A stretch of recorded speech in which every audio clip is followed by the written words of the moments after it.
स्वागत है आपका बुक फ्लैश पॉडकास्ट में।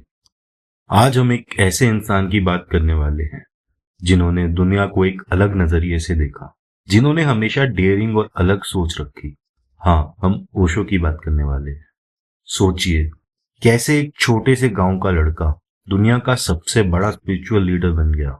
आज हम ओशो की कहानी को एक्सप्लोर करेंगे। शुरुआत होती है 1931 में मध्य प्रदेश के एक छोटे से गांव से। ओशो का असली नाम था रजनीश। बचपन से ही ओशो काफी अलग सोच रखते थे।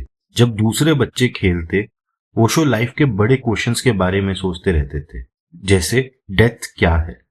जब उन्होंने अपने दादाजी को खोते देखा तो उनके दिमाग में डेथ के बारे में सवाल उठने लगा, और ये सवाल उनकी जिंदगी भर उनके साथ रहा। ओशो कभी भी कुछ भी बिना क्वेश्चन किए नहीं मानते थे।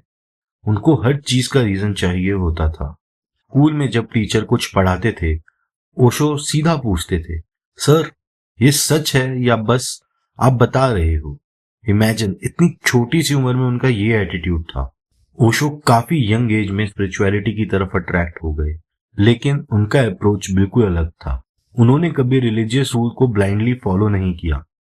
उनका कहना था कि स्पिरिचुअलिटी का मतलब अपने अंदर की जर्नी होता है, और इस जर्नी में आपको अपने आप को समझना होता है बिना किसी रूल्स के प्रेशर के।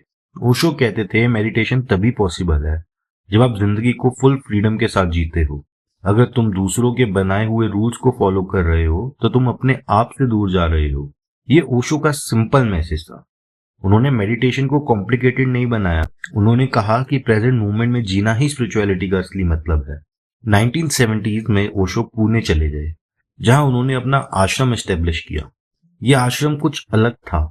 यहाँ रिलीजियस रिचुअल्स नहीं थे, बस मेडिटेशन और सेल्फ एक्सप्लोरेशन था। ओशो कहते थे कि ये आश्रम सबके लिए है, चाहे आप बिजनेसमैन हो, एक्टर हो या स्टूडेंट हो। ओशो का आश्रम फेमस होने लगा क्योंकि उनका मैसेज सबको समझ आता था, फ्रीडम फ्रॉम फियर और अपने असली सेल्फ को पाना। यह आश्रम एक ऐसी जगह बन गया जहां दुनिया भर के लोग आके ओशो से गाइडेंस लेते, मेडिटेशन और फ्रीडम को अपनी लाइफ में अप्लाई करने का टिप्स उनसे सीखते, और धीरे धीरे ओशो का नाम पूरे वर्ल्ड में फेमस हो गया। 1980s में ओशो यूएस शिफ्ट हो गए और ओरेगन में रजनीशपुरम नाम का एक पूरा सिटी बना दिया। सोचो, एक पूरा सिटी जो उनकी टीचिंग्स के अराउंड बना था। लेकिन जब उनका कम्यून बड़ा होने लगा तो प्रॉब्लम्स भी आई। यूएस गवर्नमेंट ने उनके अगेंस्ट केस फाइल किया और कंट्रोवर्सी शुरू हो गई।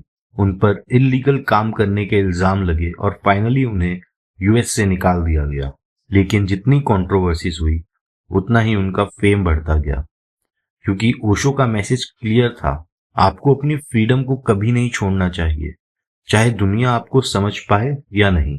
ये बात उन्हें और ज्यादा पावरफुल बनाती गई। ओशो ने 1990 में अपना शरीर छोड़ दिया, लेकिन उनका आश्रम पुणे में आज भी जिंदा है।